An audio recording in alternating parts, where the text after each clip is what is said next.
ഈശോമിശിഹായിൽ ഏറ്റവും സ്നേഹിക്കപ്പെടുന്നവരെ, എൻ്റെ അടുത്തുള്ള ഒരു ധ്യാന കേന്ദ്രത്തിലെ നിത്യധ്യാന ചാപ്പലിൽ പ്രാർത്ഥിക്കുവാൻ വേണ്ടി പോയപ്പോൾ അവിടെ ധ്യാനം നടന്നുകൊണ്ടിരിക്കുകയാണ്. ആ ധ്യാനത്തിൽ പങ്കെടുത്തുകൊണ്ടിരിക്കുന്ന ഒരു ചേട്ടനെ കാണുവാനിടയായി. ഈ ചേട്ടനും ഞാനും കുറച്ച് നാളുകൾക്ക് മുമ്പ് മറ്റൊരു ധ്യാന കേന്ദ്രത്തിൽ ഒന്നിച്ച് ധ്യാനം കൂടിയിട്ടുണ്ടായിരുന്നു. അങ്ങനെ ഈ ചേട്ടനുമായിട്ട് ഇങ്ങനെ സംസാരിക്കുമ്പോൾ ഈ ചേട്ടൻ വല്ലാത്തൊരു വിഷമാവസ്ഥയിലൂടെയാണ് കടന്നു പോയിക്കൊണ്ടിരിക്കുന്നത്. എന്ത് പറ്റി എന്ന് ചോദിച്ചപ്പോൾ ഈ ചേട്ടൻ പറഞ്ഞു, ഞാനന്ന് അവിടെ ധ്യാനം കൂടി കഴിഞ്ഞതിന് ശേഷം ആ ധ്യാന ടീമിലുള്ള ആരോ ഒരാൾ ഈ ചേട്ടനോട് പറഞ്ഞു, ഇവിടെ ഇത്ര എണ്ണം ധ്യാനം കൂടിയാലേ നിങ്ങളുടെ കുടുംബത്തിലെ പൂർവിക ശാപബന്ധന കെട്ടുകൾ അഴിയുകയുള്ളൂ, അതുകൊണ്ട് ഇത്ര എണ്ണം ധ്യാനം കൂടണം എന്ന് പറഞ്ഞു. ഈ ചേട്ടൻ്റെ ഭാര്യയും 2 കുഞ്ഞുങ്ങളൊക്കെ ഉള്ളൂ. അങ്ങനെ അവർ പറഞ്ഞതുപോലെ ഇത്ര എണ്ണം ധ്യാനം കൂടി, പ്രത്യേകിച്ച് ഒരു മാറ്റവും സംഭവിച്ചില്ല. അപ്പോൾ അവർ പറഞ്ഞു, ഇവിടെ പ്രേക്ഷിതനായിട്ട് ശുശ്രൂഷ ചെയ്ത് കഴിഞ്ഞാൽ നിങ്ങളുടെ കുടുംബത്തിലെ പ്രശ്നങ്ങൾക്കെല്ലാം പരിഹാരമുണ്ടാകും എന്നിങ്ങനെ പറഞ്ഞു. അപ്പോൾ ഈ ചേട്ടൻ്റെ ഭാര്യയ്ക്ക് അങ്ങോട്ട് ഉൾക്കൊള്ളാൻ സാധിച്ചില്ല. എന്നാലും ഇവരെ ഇത് പറഞ്ഞതാണല്ലോ എന്നോർത്ത് ഇവിടെ പ്രേക്ഷിതനായിട്ട് വന്നുകൂടി. അപ്പോൾ ഈ ചേട്ടൻ്റെ ഭാര്യ 2 കുഞ്ഞുങ്ങളെയും കൂട്ടി സ്വന്തം വീട്ടിലേക്ക് പോയി. ഈ ചേട്ടന് ഈ ഭാര്യയെ തിരിച്ചു വിളിക്കുമ്പോൾ ഭാര്യ പറഞ്ഞു, എനിക്ക് ഇനി ഇങ്ങനെ ഒരു ജീവിതം നയിക്കാൻ താല്പര്യമില്ല, നിങ്ങളുടെ ഇഷ്ടം പോലെ പ്രേക്ഷിതനായിട്ട് എങ്ങോട്ട് വേണേലും പൊക്കോ എന്ന് പറഞ്ഞ് ഭാര്യ സ്വന്തം വീട്ടിൽ തന്നെ നിൽക്കുകയാണ്. അപ്പോൾ ഈ ചേട്ടൻ ഈ ഒരു ധ്യാനം കൂടി ഒരു പുതിയൊരു മനുഷ്യനായിട്ട് മാറി ഒന്നിച്ചൊരു കുടുംബജീവിതം നയിക്കണമെന്നൊക്കെ ആഗ്രഹിച്ചാണ് ഇവിടെ ധ്യാനം കൂടാൻ വേണ്ടി വന്നത്. പ്രിയപ്പെട്ടവരെ, ഞാനത് പറയുമ്പോൾ ഒരിക്കലും ധ്യാനത്തിന് എതിരായിട്ടല്ല പറയുന്നത്. നമ്മൾ ധ്യാനം കൂടണം, അത് വർഷത്തിൽ ഒരു ധ്യാനമെങ്കിലും നമ്മൾ ഉറപ്പായിട്ടും കൂടിയിരിക്കണം. നമ്മളെ തന്നെ ഒന്ന് അറിയുവാനും വചനം കേട്ട് നമ്മളെ തന്നെ ഒന്ന് വിശുദ്ധീകരിക്കുവാനും നല്ല കുമ്പസാരമൊക്കെ നടത്തി ഈശോയെ സ്വീകരിച്ച് ഈശോയ്ക്ക് സാക്ഷിയായിട്ട് മാറുവാൻ. നമ്മളൊരു ധ്യാനം കൂടി കഴിയുമ്പോഴത്തേനും നമ്മൾ കിട്ടിയ അഭിഷേകം കൊണ്ട് മറ്റുള്ളവർക്ക് ഈശോയെ പറ്റി പ്രഘോഷിക്കുവാൻ വേണ്ടിയാണ് ഓരോ ധ്യാനം കൂടി കഴിയുമ്പോൾ നമ്മൾ പോകേണ്ടത്. പക്ഷേ ഇന്ന് പല ധ്യാനം കൂടി കഴിയുമ്പോൾ നമ്മൾ ചിന്തിക്കുന്നത് നമ്മുടെ ബന്ധനങ്ങൾ കെട്ടുകളോ അഴിഞ്ഞിട്ടുണ്ടോ എന്നതിനെക്കുറിച്ചാണ് നമ്മൾ ചിന്തിച്ചുകൊണ്ടിരിക്കുന്നത്.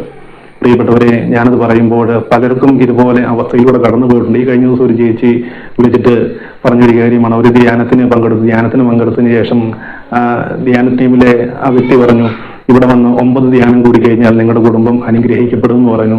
ഏതായാലും 9 ധ്യാനം കൂടി കഴിഞ്ഞതിന് ശേഷം ഈ ചേച്ചിയുടെ മക്കളുടെ വിശ്വാസം നഷ്ടപ്പെട്ടു. കാരണം പ്രത്യേകിച്ചൊന്നും സംഭവിച്ചില്ല. പ്രിയപ്പെട്ടവരെ, ഞാനത് പറയുമ്പോൾ ഞാൻ ഈ ചേട്ടനോട് ചോദിച്ചൊരു കാര്യമാണ്, എല്ലാ ദിവസവും വിശുദ്ധ ബലിയിൽ സംബന്ധിക്കുമെന്ന് ചോദിച്ചപ്പോൾ ഈ ചേട്ടൻ പറഞ്ഞു, ഞായറാഴ്ചയൊക്കെ ഞാൻ പോകാറുണ്ട്, അല്ലാതെ എല്ലാ ദിവസവും ഒന്നും പോകാറില്ലെന്ന് പറഞ്ഞു. പ്രിയപ്പെട്ടവരെ, പലർക്കും പറ്റുന്നൊരു കാര്യമാണ്, ഭൂമി സൂര്യനെ വലയം ചെയ്യുന്നത് പോലെ നമ്മളിപ്പോഴും വിശുദ്ധ കുർബാനയിൽ അടിസ്ഥാനമിട്ട് നമ്മളൊരു ജീവിതം നയിക്കുമ്പോൾ ഈശോ എപ്പോഴും നമ്മുടെ കൂടെ ഉണ്ടായിരിക്കും. നമ്മുടെ ജീവിതത്തിലെ വേണ്ട എല്ലാ കാര്യങ്ങളും ഈശോ ക്രമപ്പെടുത്തി തരും. നമ്മളിപ്പോൾ പൂർവിക ശാപബന്ധനം ഒഴിയാൻ വേണ്ടി ധ്യാനം കൂടാൻ വേണ്ടി പോകുന്നു, പരിശുദ്ധാത്മാഭിഷേക ധ്യാനം കൂടാൻ വേണ്ടി പോകുന്നു, പാപമോചന വിമോചന ബന്ധന വിടുതൽ ധ്യാനം കൂടാൻ വേണ്ടി പോകുന്നു, വചനാഭിഷേക ധ്യാനം കൂടുവാൻ വേണ്ടി പോകുന്നു. പ്രിയപ്പെട്ടവരെ, ഇതെല്ലാം ഒന്നിച്ച് ഒറ്റ മണിക്കൂറിൽ നമുക്ക് പരിശുദ്ധ കുർബാനയിലൂടെ നമുക്ക് ലഭിക്കും. പക്ഷെ എന്നാൽ ഈ പരിശുദ്ധ കുർബാനയ്ക്ക് ആരും പ്രാധാന്യം കൊടുക്കത്തില്ല. പരിശുദ്ധ കുർബാനയിൽ വചനാഭിഷേക ധ്യാനം നടക്കുന്നുണ്ട്, പരിശുദ്ധാത്മാഭിഷേക ധ്യാനം നടക്കുന്നുണ്ട്, ബന്ധന വിടുതൽ ധ്യാനം നടക്കുന്നുണ്ട്. ഇതെല്ലാം ഓരോ പ്രാർത്ഥന നമ്മൾ എത്രമാത്രം നമ്മളിത് സ്വീകരിക്കുന്നു അതും നമ്മുടെ ജീവിതത്തിലേക്ക് കടന്നു വരും. പുരോഹിതൻ പരിശുദ്ധാത്മാവിന്റെ അഭിഷേകത്തിന് വേണ്ടി റൂഹാകർഷണ പ്രാർത്ഥന ചെല്ലുമ്പോൾ അവിടെ പരിശുദ്ധാത്മാവ് ഇറങ്ങി വരുന്നുണ്ട്. നമ്മൾ പരിശുദ്ധാത്മാവിനെ ആഗ്രഹിച്ച് പരിശുദ്ധാത്മാവ് വ്യക്തിബന്ധത്തിലേക്ക് കടന്നു വരുവാൻ വേണ്ടി പ്രാർത്ഥിക്കുമ്പോൾ നമ്മൾ ഈ പരിശുദ്ധാത്മാവുമായുള്ള വ്യക്തിബന്ധത്തിലേക്ക് കടന്നു വരും. പുരോഹിതൻ ബന്ധന പ്രാർത്ഥന ചെല്ലുമ്പോൾ നമ്മളവിടെ എളിമയോടുകൂടി നമ്മളവിടെ ഒന്ന് പ്രാർത്ഥിക്കുമ്പോൾ നമ്മുടെ മേലുള്ള എല്ലാ ബന്ധനങ്ങളും കെട്ടുകളും ഒഴിയും. എന്നാൽ പലരും പരിശുദ്ധ കുർബാനയിലൂടെ ഈശോയെ സ്വീകരിച്ചതിന് ശേഷം ബന്ധനം ഒഴിക്കുവാൻ വേണ്ടി പലരും പോയി നിൽക്കുന്നത് കാണാറുണ്ട്. പ്രിയപ്പെട്ടവരെ, പരിശുദ്ധ കുർബാനയിലൂടെ ഈശോ നമ്മുടെ നാവിലേക്ക് വരുമ്പോൾ നമ്മൾ ഈശോയോട് സംസാരിക്കണം. പലരും ആ സമയത്ത് അലസമായിട്ട് കസേരയൊക്കെ ഇരുന്ന് ഇങ്ങനെയൊക്കെ ഇരിക്കുന്നത് കാണാം. നമ്മളൊന്ന് മുട്ടിന്മേൽ നിന്ന് നമ്മുടെ നാവിലേക്ക് വരുന്ന ഈശോയോട് കുറച്ചു നേരം സംസാരിക്കണം. ജീവിക്കുന്ന ദൈവമാണ് നമ്മുടെ നാവിലേക്ക് കടന്നു വരുന്നത് എന്നുള്ള തിരിച്ചറിവ് പലർക്കും ഇല്ലാതെ പോകുന്നു.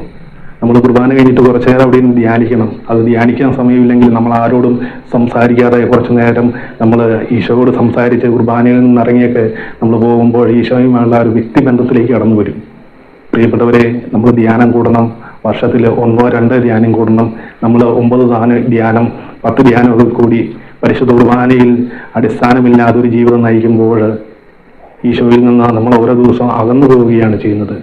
പരിശുദ്ധ കുർബാനയിൽ നമ്മുടെ ഉള്ളിലേക്ക് കടന്നു വരുന്ന ഈശോയെ നമ്മൾ തിരിച്ചറിയുവാൻ, എല്ലാ ബന്ധനങ്ങളും കെട്ടുകളും എല്ലാം അഴിയുന്ന പരിശുദ്ധ കുർബാനയ്ക്ക് ഒന്നാം സ്ഥാനം കൊടുക്കുന്നവരായിട്ട് മാറുവാൻ നിങ്ങളെ ഓരോരുത്തരെയും നമ്മുടെ ഉള്ളിൽ മാമോദീസയിലൂടെ നമ്മുടെ ഉള്ളിലേക്ക് കടന്നു വന്ന പരിശുദ്ധാത്മാവ് സഹായിക്കട്ടെ എന്ന് പ്രാർത്ഥിക്കുന്നു. പരിശുദ്ധ അമ്മ മാതാവിൻ്റെ വിമല ഹൃദയത്തിലേക്ക് നിങ്ങളെ ഓരോരുത്തരെയും പ്രതിഷ്ഠിക്കുന്നു. Ave Maria, praise the Lord, hallelujah.